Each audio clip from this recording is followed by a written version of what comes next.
Bonjour à tous, j'espère que vous m'entendez bien. Euh, Bienvenue à ce 8e webinaire de CNAM Entreprise.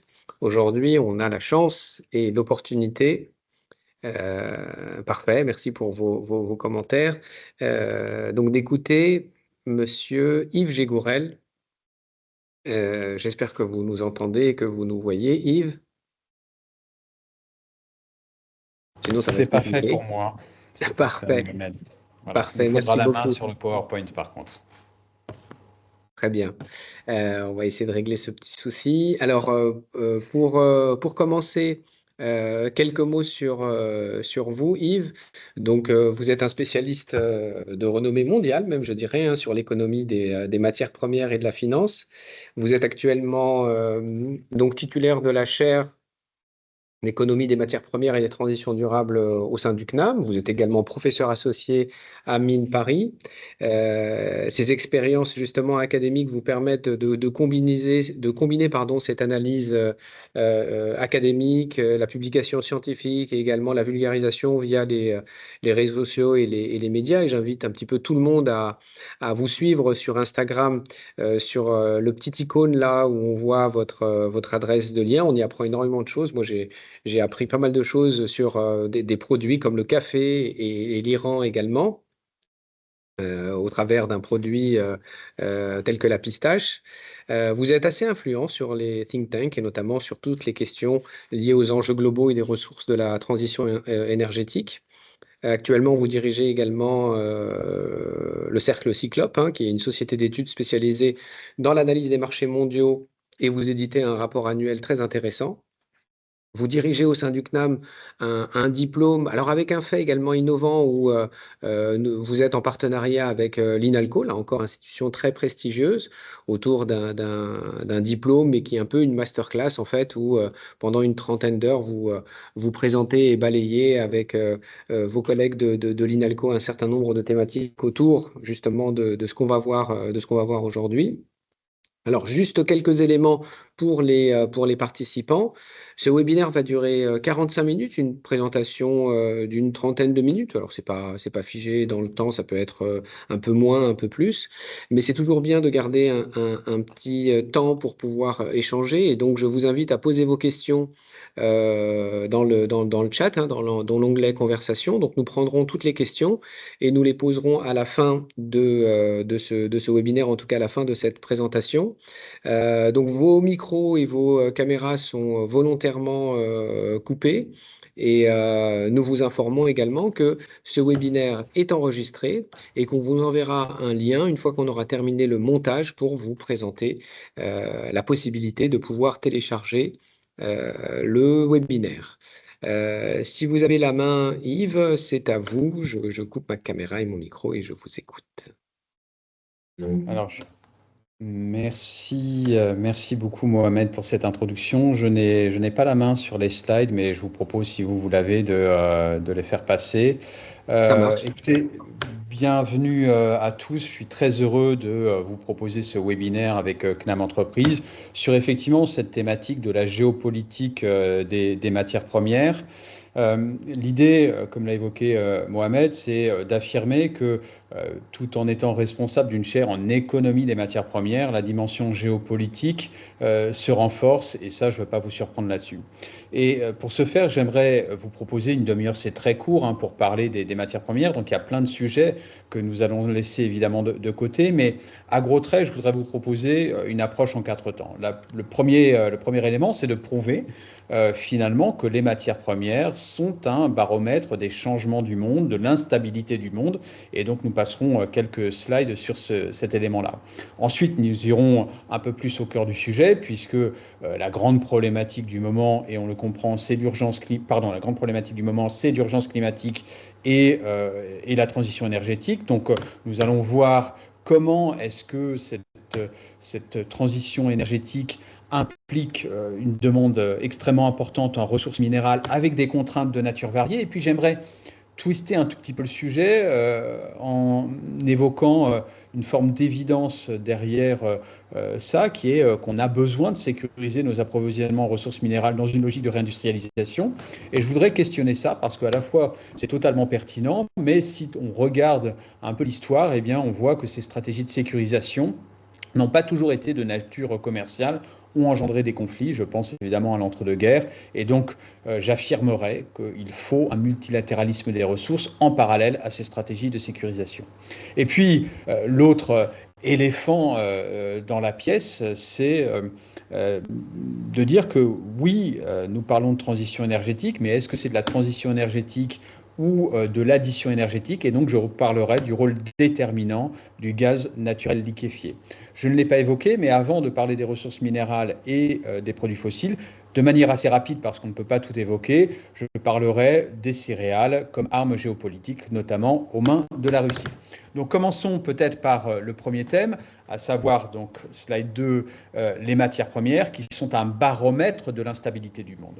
Et je pense qu'on peut le faire finalement de deux façons, de manière très schématique. D'abord en regardant la dynamique du prix des matières premières, donc c'est ce que vous voyez là, et puis on va détailler les choses juste après. Et puis ensuite en regardant les logiques de flux.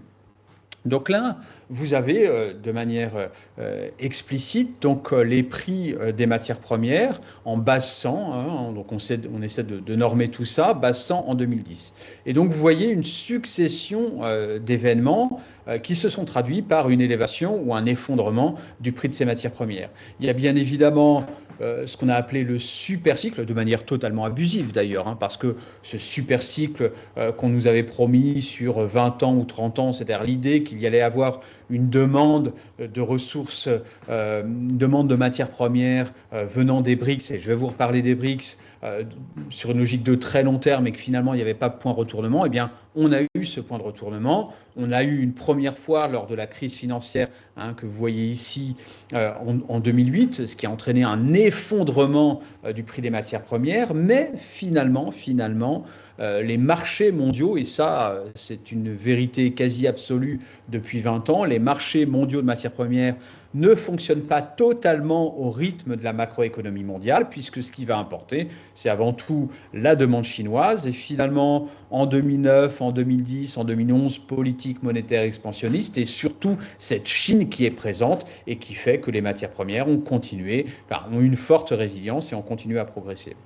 Vous voyez, je ne vais pas tout détailler, mais quand ensuite on rentre dans un trend un peu baissier, en gris, si vous prêtez attention, vous avez l'énergie, et donc en premier lieu le pétrole, et donc vous voyez à partir de 2014-2015 un effondrement. Alors tout n'est pas lié, bien sûr, à la géopolitique et à la macroéconomie. C'est en partie de la géopolitique, avec une stratégie de laisser-faire de l'Arabie saoudite qui voulait remettre un peu de discipline dans le cartel ou soi-disant cartel de l'OPEP, et puis également de la technologie avec la révolution du shale gas. Bref, on voit ce prix des matières premières qui chute.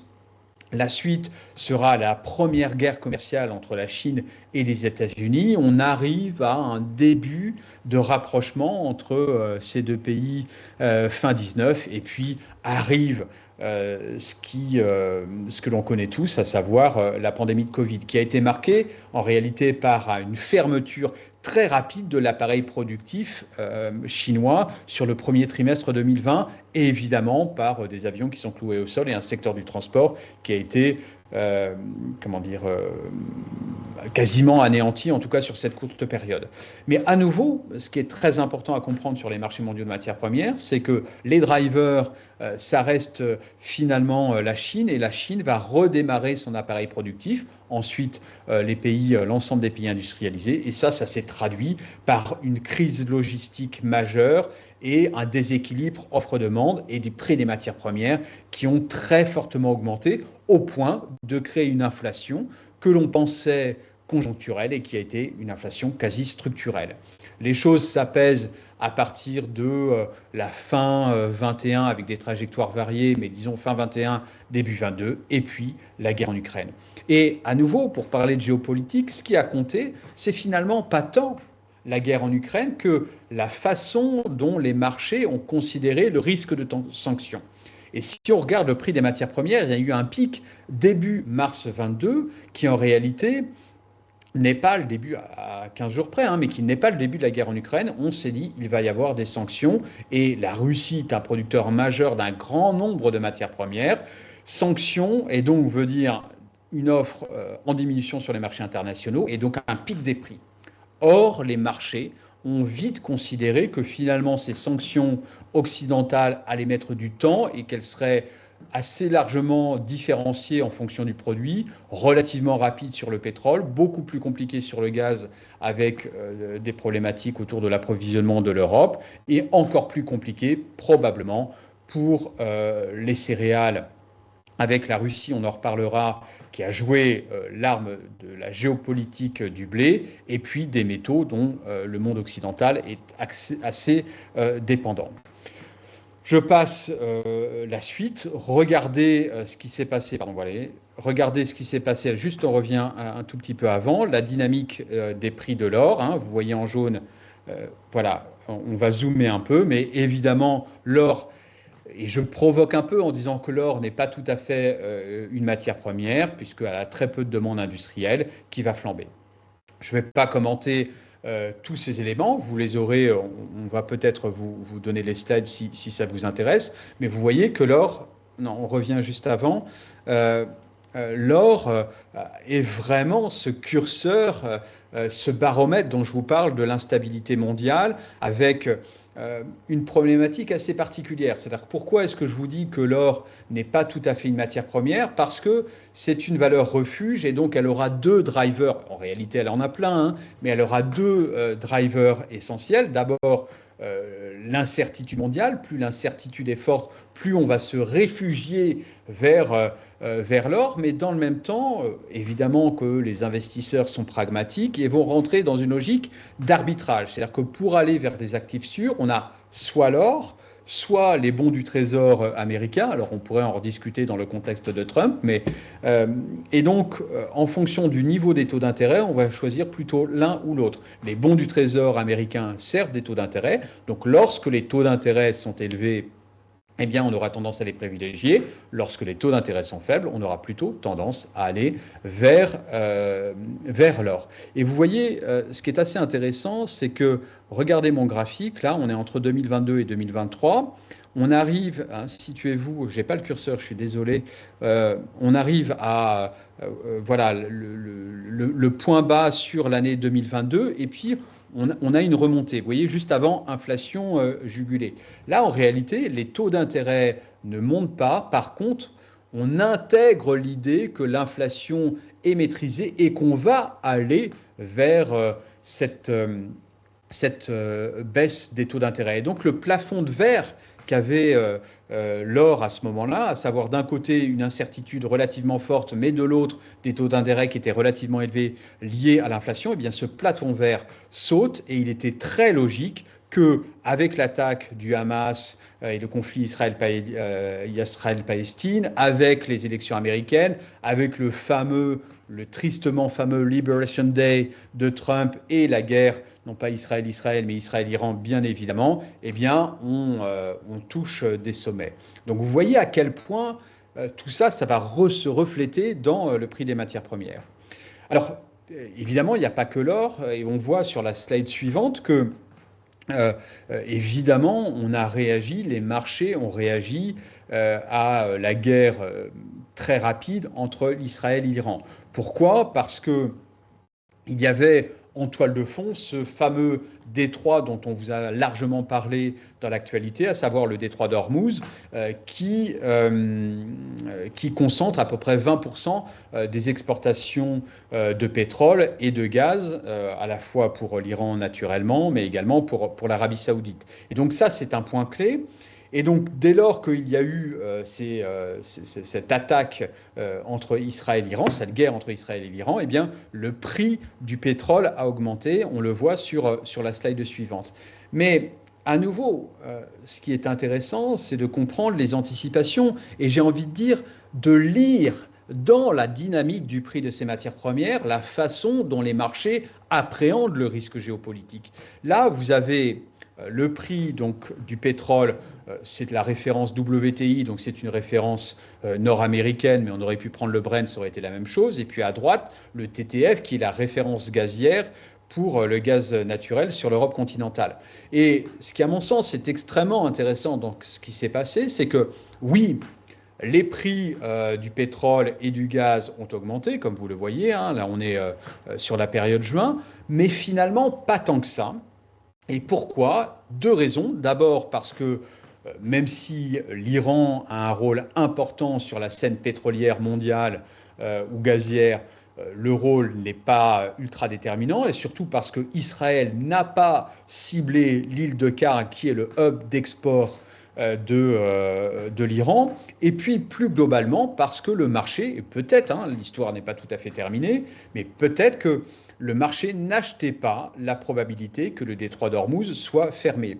Pourquoi? D'abord parce qu'en fermant le détroit d'Ormuz, l'Iran se pénalisait elle-même, parce qu'elle crée pour le coup les conditions d'une très forte élévation des prix du pétrole, ce qui allait aller à l'encontre des intérêts américains. Je rappelle que des estimations ont été faites et Trump aimerait un baril de pétrole autour de 40 à 50 $. On est bien au-dessus, donc on comprend bien que toute flambée du prix des pétroles aurait été de nature à exacerber sur le plus long terme, bien évidemment, je ne parle pas uniquement des attaques sur les sites nucléaires iraniens, donc aurait été de nature à démultiplier l'attaque américaine. Et puis, l'essentiel du pétrole iranien va vers la Chine, ce qui n'aurait pas fait les intérêts chinois. Donc, on pouvait dire, effectivement, dans ce qui s'est passé, cette vision finalement assez sereine, je dis bien assez sereine, nous restons dans la géopolitique et nous restons dans des conflits majeurs, mais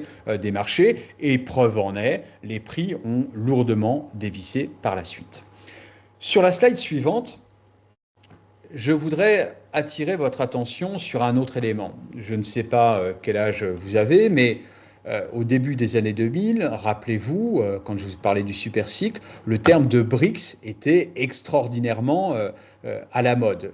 C'était à nouveau ces pays émergents dont la consommation, notamment de matières premières, allait exploser. Et puis cet acronyme de BRICS a totalement disparu. C'était devenu un peu ringard parce qu'effectivement, il y avait une très forte hétérogénéité derrière l'acronyme. On voit aujourd'hui une réaffirmation de ces BRICS. Et vous voyez sur ce graphique quelque chose que j'aime bien montrer, qui est de regarder en fait la filière, la chaîne de valeur de l'aluminium. Je pense que c'est un point extrêmement important de ne pas parler d'aluminium, de ne pas parler de cuivre, mais de les considérer en fait aux différentes étapes de la transformation. Et sur l'aluminium, on a la bauxite, première étape, c'est-à-dire le produit qu'on va extraire. Deuxième étape, l'alumine, la première transformation, et puis on arrive à l'aluminium primaire. Et donc là, on voit aussi un événement, on pourrait en parler sur les céréales, hein, une problématique majeure pour la Chine qui est de ne pas trop dépendre de ces importations d'un seul pays.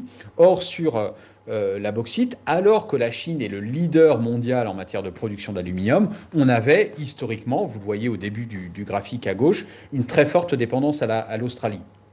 Et donc, pour se défaire de cette dépendance à la bauxite australienne, eh bien, énormément de diversification de la part de la Chine, ce qui explique une partie de sa stratégie africaine, en tout cas en Guinée. On a vu les volumes de bauxite importés en provenance de Guinée totalement exploser, et aujourd'hui, la Guinée est le premier fournisseur de bauxite de la Chine.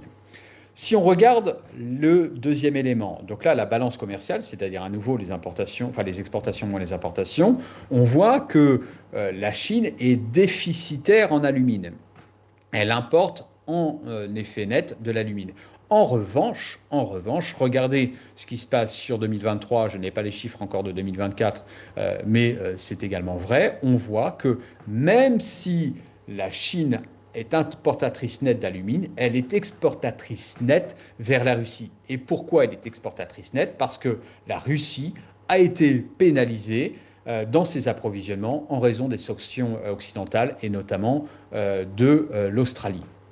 Dernière slide, cette vente d'alumine de la Chine à la Russie n'est pas sans contrepartie puisque, en échange, la Chine tout en étant le premier producteur mondial et de loin d'aluminium primaire, va importer de l'aluminium primaire en provenance de Russie. Et donc, il est probable que lorsque nous achetons en Europe, aux États-Unis ou ailleurs des produits transformés en aluminium, nous ayons une petite fraction de l'aluminium russe. Voilà ce que je voulais vous dire donc sur ce premier élément, sur cette démonstration qu'on peut lire beaucoup de choses en regardant à la fois les prix et les flux des matières premières. On passe à la slide suivante pour rappeler, parce qu'aujourd'hui on est dans un contexte où on parle beaucoup de ressources minérales, je vais vous en ai parlé, mais il y a un sujet majeur qui est quand même l'insécurité alimentaire. Donc vous voyez, alors c'est pas très net, hein, je vous prie de m'en excuser, mais sur le graphique de droite, vous voyez en fait le pourcentage de la population mondiale qui est en situation d'insécurité alimentaire, et puis en bleu, le nombre. Et donc on voit qu'il y a une remontée de l'insécurité alimentaire. Et on pourrait se dire, alors il y a une partie qui s'explique par ça, mais que fondamentalement, cette insécurité alimentaire est liée au réchauffement climatique qui va peser sur les rendements agricoles et qui va peser sur les disponibilités. Or, lorsqu'on parle de disponibilité dans le monde des matières premières, on va également en parler sur les ressources minérales, c'est une logique multidimensionnelle. Et vous voyez juste à gauche, les données autour de la production mondiale de grains, c'est-à-dire l'ensemble des céréales, dont le blé, bien évidemment, dont le maïs. On voit que finalement, ce qui ne veut rien dire de la réalité du réchauffement climatique, mais on voit que l'offre est relativement bonne.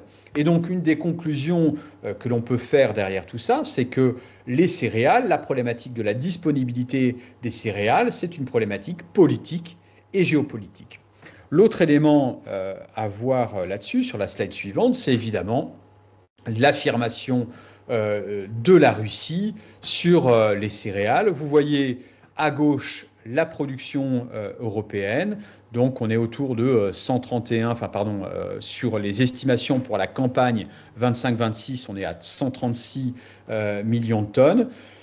Pour la Russie, on est à 80 millions de tonnes, avec un record qui a été atteint en 22-23. Donc, en fait, vous voyez l'extraordinaire progression de la production. Là, c'est uniquement pour le blé, mais l'extraordinaire progression de l'offre russe de blé. Et ça, à l'échelle internationale, c'est absolument majeur. Alors, une progression qui est liée évidemment à la politique russe de soutien à ce secteur-là, mais également sur des conséquences du réchauffement climatique qui rendent certaines zones russes plus favorables avec des rendements qui sont plus intéressants.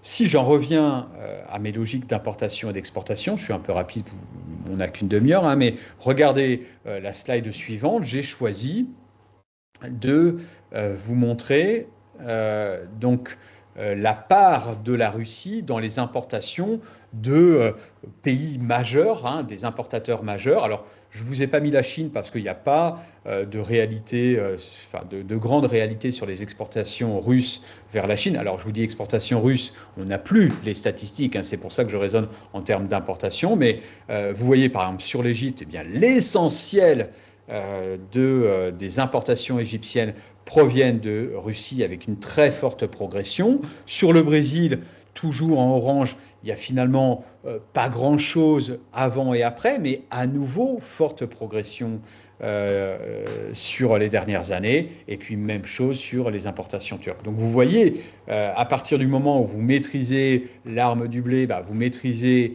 je rappelle que le blé c'est la nourriture humaine et le maïs c'est la nourriture animale, mais vous avez un levier géopolitique qui est absolument majeur, et la Russie ne se prive pas de jouer cette carte-là. Encore une fois, les conditions de récolte aujourd'hui à l'échelle mondiale sont relativement bonnes. Demain, si on avait, alors pas en France, mais si on avait un déficit mondial alors que l'offre russe se maintient, ça renforcerait évidemment cette logique de levier. Slide suivante. Je suis en train d'exploser le temps, mais j'ai tellement de choses à vous raconter. Un élément qu'on oublie, je crois, toujours dans le domaine agricole, qui est les engrais.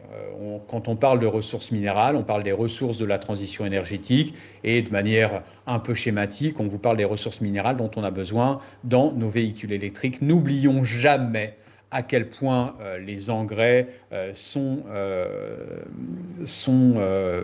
déterminants dans les équilibres à la fois économiques, alimentaires et géopolitiques mondiaux. Et donc là, vous voyez en gris, donc en barre, la Russie, et sur les dernières années, eh bien, ça progresse, et le Bélarus également, dans une logique partenariale Bélarus-Russie. Et ce qui m'intéresse, c'est le petit trait en vert que vous voyez. Hein. Donc là, le petit trait en vert, il faut se projeter sur l'axe de gauche. Aujourd'hui, 50% des importations chinoises d'engrais. Merci Patrick. 50% donc des importations chinoises d'engrais. Donc quand je dis d'engrais, c'est à la fois potasse, nitrogène, c'est-à-dire les engrais azotés, et les phosphates, alors qu'il y a des acteurs majeurs, hein, notamment sur les phosphates. Donc 50% en valeur, bien évidemment, des importations chinoises d'engrais proviennent de Russie. Je crois, me semble-t-il, si je couple ces éléments autour des produits agricoles, si je couple ce que je vous ai dit sur le gaz et le pétrole, si je couple avec ce que je vous ai dit sur l'aluminium, eh bien on comprend, sans grande surprise, hein, mais on comprend la réalité des liens économiques matières premières entre la Russie et la Chine. Et donc on comprend aussi peut-être le sens des actions que l'Europe devrait mener pour se réaffirmer un peu plus ou pour s'affirmer un peu plus sur la scène géopolitique mondiale. J'en passe au deuxième grand sujet, qui est les métaux stratégiques et de la transition énergétique. Alors ça, je pense, tout dépend de votre degré d'ouverture, mais qu'on en a parlé, vous en avez entendu parler de manière énorme.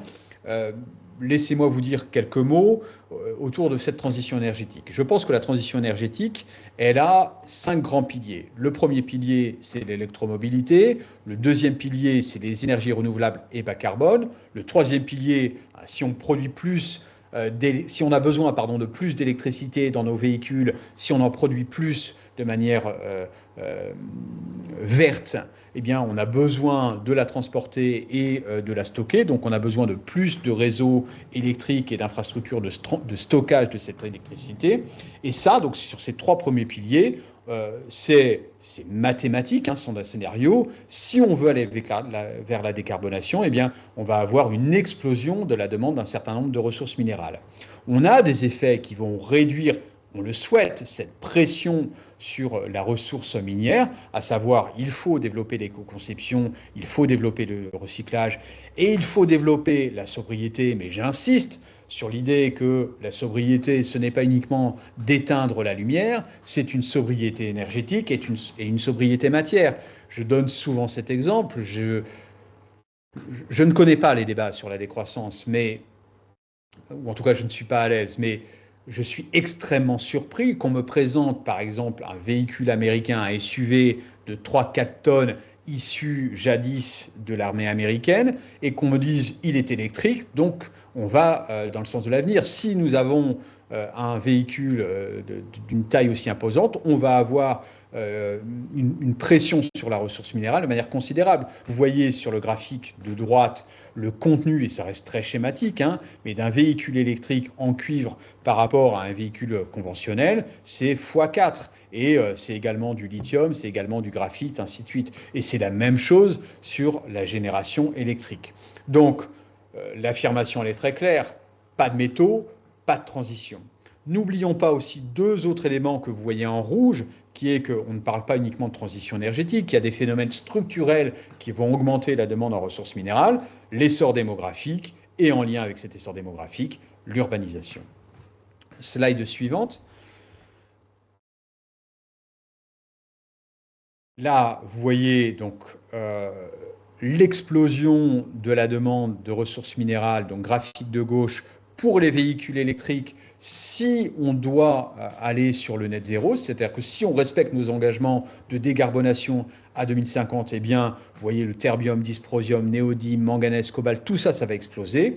Et puis, un élément qui est majeur sur le graphique de droite, c'est évidemment le cuivre. Si vous regardez les statistiques, la demande de lithium, elle devrait être multipliée par 10 entre aujourd'hui et 2040 pour arriver à la décarbonation.